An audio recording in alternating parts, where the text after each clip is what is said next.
La hacienda de Chinameca, el lugar donde murió el general Emiliano Zapata. En el año de 1700, Chinameca era un rancho donde había un pequeño trapiche, propiedad de Felipe Cayetano de Cárdenas. 180 años después, este mismo sitio era conocido como Rancho Nuevo y pertenecía al municipio de Ayala, en el distrito de Morelos, hoy Cuautla. 7 años más tarde, Rancho Nuevo era un poblado de 37 habitantes, con terrenos que se habían asignado a los excombatientes de la Guerra de Intervención Francesa y de la Revolución de Tuxtepec. El hacendado Vicente Alonso Simón, que había tenido una época de prosperidad en sus haciendas del Hospital y Calderón, en el año de 1896 comenzó a comprar enormes extensiones de terreno en comunidades vecinas de Rancho Nuevo, en las colonias Zaragoza, Hidalgo y Juárez.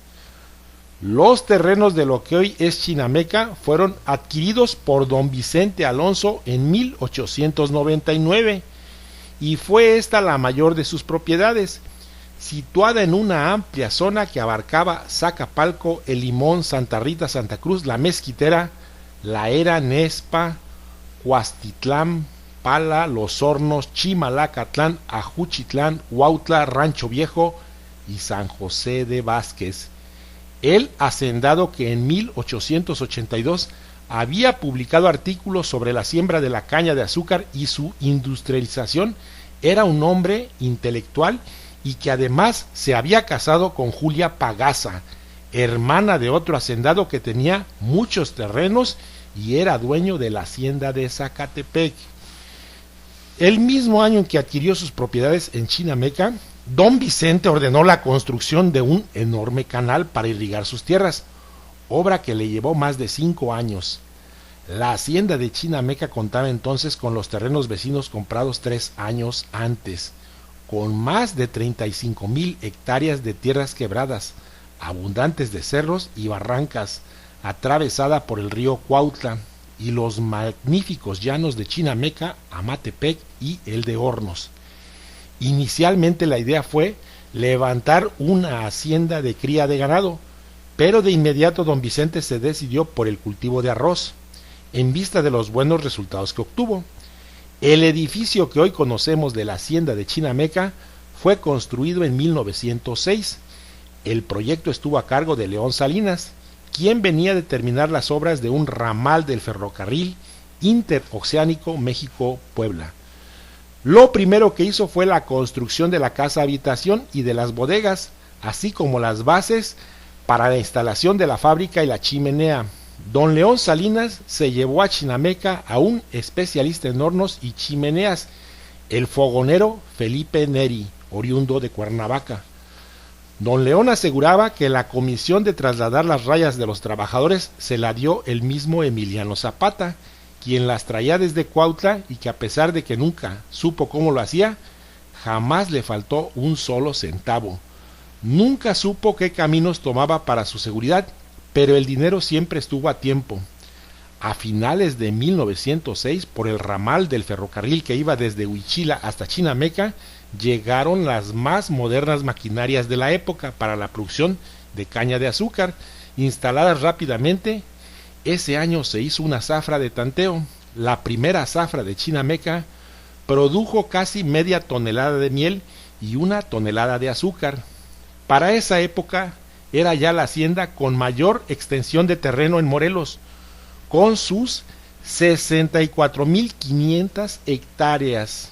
Desde 1909, con la llegada de Pablo Escandón al gobierno del estado de Morelos, también hacendado y miembro del Partido de los Científicos, se llevó una política de opresión y consolidación del régimen hacendario. El me vendes o le compro a tu viuda fue una táctica corriente para despojar de sus tierras a los campesinos.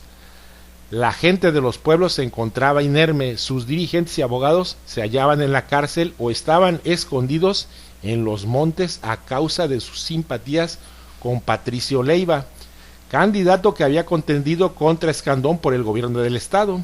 La política de Emiliano Zapata en 1911 era lograr la reforma agraria y no consentía en expropiar las haciendas, al grado de que dio facilidades para que haciendas como la de Chinameca terminaran su zafra, pues tenía la esperanza de que Madero hiciera justicia a los hombres de campo. En 1912, los revolucionarios opinaban que los gastos de la guerra los debían pagar los hacendados y le fijaron un impuesto semanal a las haciendas, enviando circulares a sus propietarios donde los amenazaban con quemar los cañales si no pagaban. Venustiano Carranza, a finales de 1918, mandó a 3,000 hombres a combatir a Zapata. Las tropas sureñas, después de continuas luchas que duraron 9 años, se encontraban sin parque y desgastadas.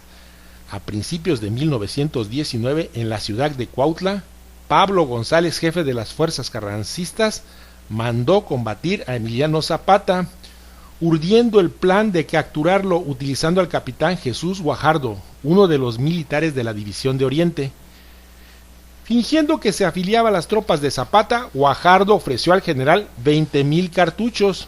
Luego de simular algunos ataques en los que murieron varios carrancistas, para convencer a Emiliano Zapata se entrevistó con él y le obsequió un caballo llamado Haz de Oros, para luego hacer una cita en la hacienda de Chinameca. La mañana del 10 de abril de 1919, Emiliano Zapata y su escolta, todos a caballo, se situaron en un lugar llamado Piedra Encimada, desde donde veían la hacienda de Chinameca. Era un jueves como cualquier otro. Una mujer le había dicho a Zapata que se trataba de una trampa, pero este descendió a hablar con Guajardo, conversación que fue interrumpida a la voz de «Vienen los federales». Zapata ordenó a Guajardo que defendiera la hacienda y organizó varias patrullas, aunque no había señales del enemigo, por lo que, dejando centinelas, regresó a la hacienda. Ahí Guajardo lo invitó a comer a las 2 de la tarde, y Zapata, montando el alazán recién regalado, entró a la hacienda acompañado de 10 hombres. La guardia estaba formada para hacer honores, pero en cuanto cruzó el lugar, el clarín tocó 3 veces la llamada de honor, y de inmediato a quemarropa le vaciaron 2 veces la carga. Zapata cayó para no levantarse más. En esta trampa murió también su ayudante Palacios y otros 2 de sus escoltas. Actualmente, en el antiguo portón donde se consumó este hecho, se yergue una bella escultura del caudillo del sur. También se puede visitar lo que fue la casa habitación, las oficinas, las bodegas, la enorme chimenea al pie de la cual están los hornos y un museo muy bonito que se llama Museo del Agrarismo. El museo expone el devenir del agrarismo, el movimiento social y político que marcó la historia de México contemporáneo, y cuenta con documentos que datan del siglo XVI. El pueblo de Chinameca es apacible. Frente a la histórica hacienda se encuentra una pequeña alameda con un bello kiosco. Los lugareños, como sus antepasados, se dedican al cultivo de la caña y del maíz principalmente. Si te decides a visitar Chinameca, no dejes también de ir a la población cercana de Anenecuilco, donde se encuentra la que fuera la casa de Emiliano Zapata y un bello mural alusivo a los ideales del famoso caudillo del sur.